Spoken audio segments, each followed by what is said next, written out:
And speaking of that, everything in the underground wasn't graduating, and by 1999, certain people weren't graduating. Like I always say, like the Mos Defs, you know. I'm not gonna say Lauryn Hill, but definitely Mos Def is a prime example of somebody that was charismatic, destined for massive radio play. And he wasn't graduating the way he's supposed to because that wasn't the metrics. You know what I'm saying? You know when you watch basketball and they're doing load management and there's all these metrics, he will get hurt on the 5th game of a back-to-back. And you know what I mean? Man, the music and radio industry were using metrics and calculating that you need to hear this wax song 100 times and you will fall in love. And now that you fall in love, you need to hear it.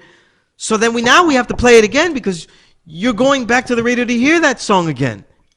And so it's this evil cycle where music is not about hearing something new and the excitement of hearing something you never heard, but, you know, hearing something again and again and again. Just gross stuff, you know what I mean? But again, not to say in the underground, I loved a lot of music. There were a lot of great artists.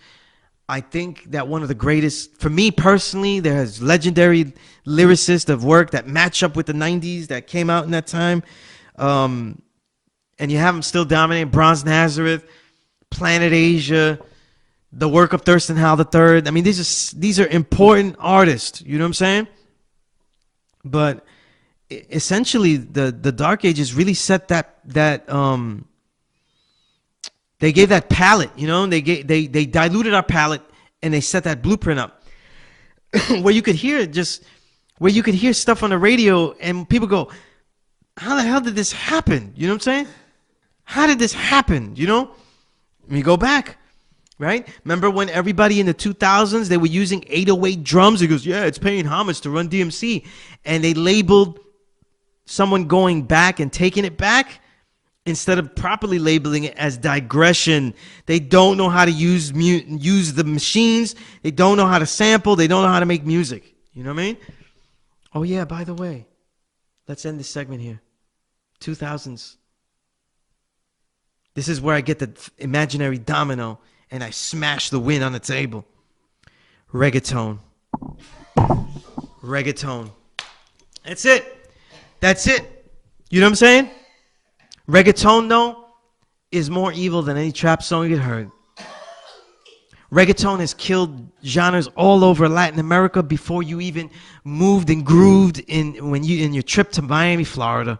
You know what I mean?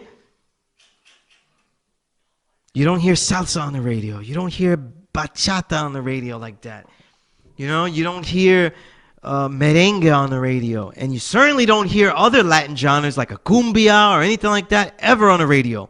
You don't hear progressive artists, you know, you don't hear progressive artists on Latin radio because reggaeton. You know what I mean? You hear reggaeton. And it literally is people who didn't know how to do hip-hop make believing that they know how to do hip-hop. And so they make party songs, and when brothers that know how to do hip-hop go down there and show them, they say, no, this is our thing. You know what I mean? And we're trying to tell them, this is your whack thing. And they're not really listening to all that. You know what I mean? So we have reggaeton. You know what I mean? So even innovative groups that blend so many things like La Santa Cecilia and all of that, they don't even get any play. You know what I mean? They don't even get any play. So reggaeton for the win. You know what I mean? Reggaeton for the win, though. You know, in the Nazi Hall of Fame.